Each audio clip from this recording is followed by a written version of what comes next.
Hey, everybody.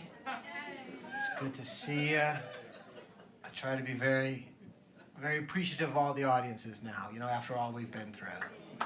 We've come a long way. Just not long ago, this was a felony.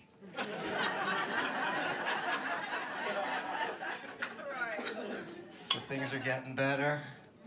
We're done, yeah? We're over? Pandemic's done, yeah?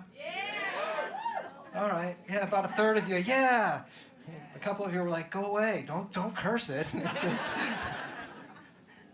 because it was over last summer in California. Remember that?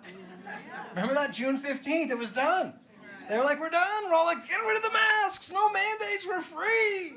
And then 2 weeks later, they were like, "Hey, we messed up. There's a Delta variant." And I remember thinking, why isn't airlines sponsoring a virus? Seems like questionable marketing. They were like, "It's the Delta variant, it's back, everybody, the mandates are back. Get your masks, oh my God, it's an emergency, get your mask." I'm like, "Where's my mask?" And they were like, "Well, not today, Saturday." Do you remember that? It was like an emergency with a delay, It's sort of like, "Hey, the house is on fire, but hang out for a while, finish Netflix, then take off. It's okay."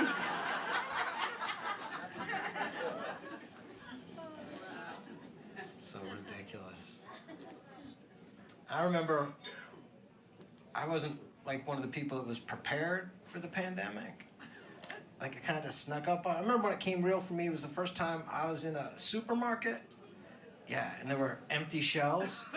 Like that, as an American, that is shocking. You know what I mean? Like, I'm used to nobody having health care, but we get 90 kinds of cereal. Like, that's the deal that we've made. Come on, isn't this capitalism? What's going on here? I was just freaked out walking through the supermarket, empty shelves, no pickles. I was like, I'm not gonna make it.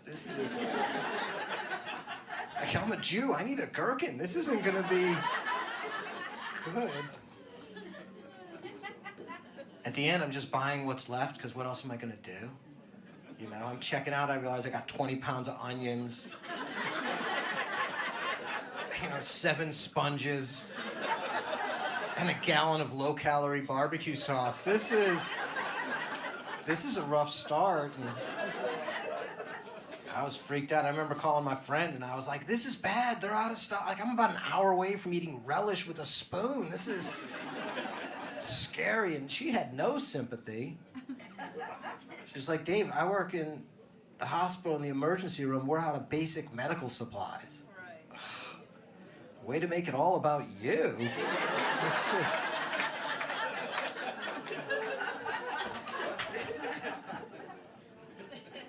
The scariest part of the pandemic for me early on was that my mom, she lives by herself in Brooklyn, New York, right in the middle of all of this, and she's 84 years old. And she's been smoking for 90 of those 84 years.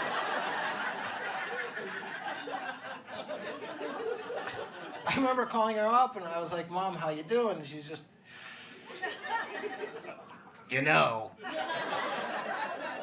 "I don't want to wear the mask." I was like, "Nobody wants to wear the mask, Mom. It's for safety." "I can't breathe in the mask." It's like, you can't breathe without the mask, so at least it's a familiar feeling. One day I called up, and she says, "Hey, I figured out how to smoke in the mask."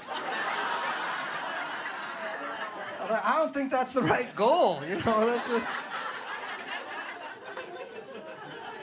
And I had this vision of her trying to smoke through the mask. Like, she doesn't have that kind of lung power, so that... And I was thinking maybe she just cut a hole in the mask, which would be hysterically ineffective. So if I said, I'll bite, how do you smoke in the mask? "Okay. I find a corner where nobody's around. I take off the mask and I smoke." I was like, "Oh, good, problem solved. Look at you." That's so silly.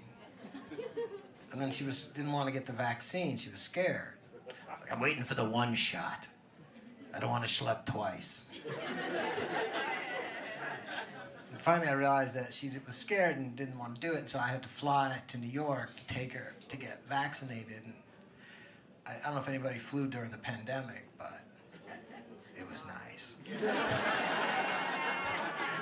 There was nobody on the plane. It was beautiful.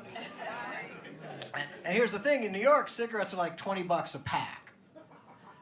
And so whenever I visit, I have to bring her cheap California cigarettes.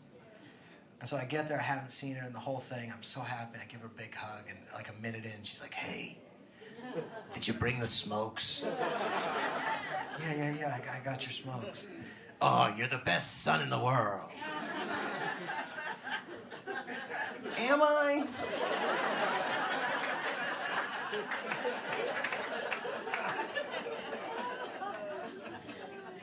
Honestly, this is going to sound weird, but the pandemic didn't surprise me. It really didn't. And the response, all convoluted, it didn't surprise me. The whack job president saying, "shoot bleaching," didn't surprise me. You know what I mean? Murder hornets, okay. Nobody's got quarters, whatever. You know, none of it really. Tiger King, fine. None of it really surprised me. But I never in my life thought that I would have to cut my own hair.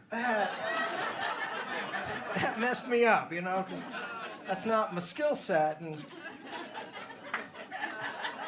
I don't know what to do. So I went on the YouTube, and there are all these videos about how to cut your, and so many. And I just picked the guy with the best haircut and the shortest video, and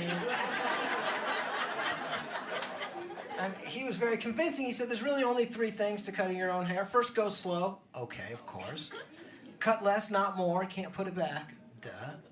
And the third thing was just don't be high.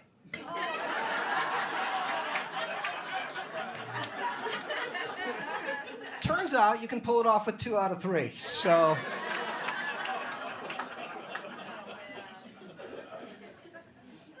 Pandemic definitely changed me. I converted during the pandemic. I did. I became an optimist.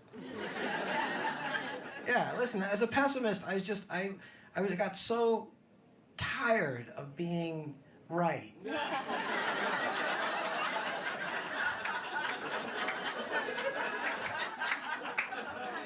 So I challenged myself a little bit, and you know, and I'm doing okay.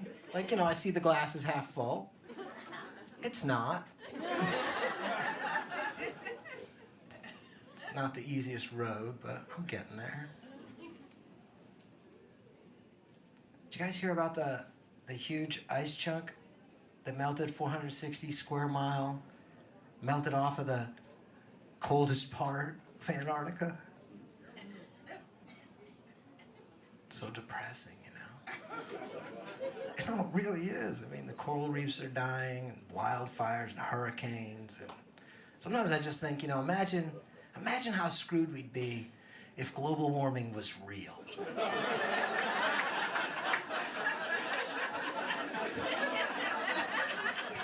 You know, we'd have to do something about it, and I believed it for the longest time, and I was always sad and couldn't visualize a future I wanted to be a part of. And then one day I saw the president at the time, and he said, "Hey, you don't have to worry about global warming, it's just a Chinese hoax."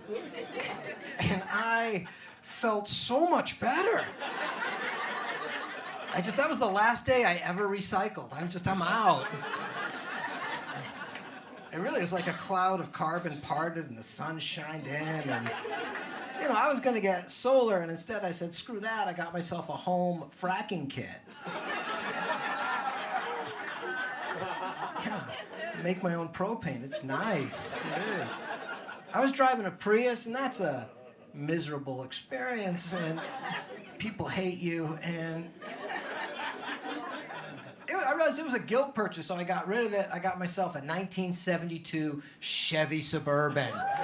Yeah, it is nice. I got it rigged up. It runs on straight coal. Yeah, just a little Red Bull for moisture. It's nice. It is nice. And people are like, it can't be a Chinese hoax. Really? Who makes all the thermometers? Grow up. But it's the hottest year in recorded history. Oh, stop it. They say that every year.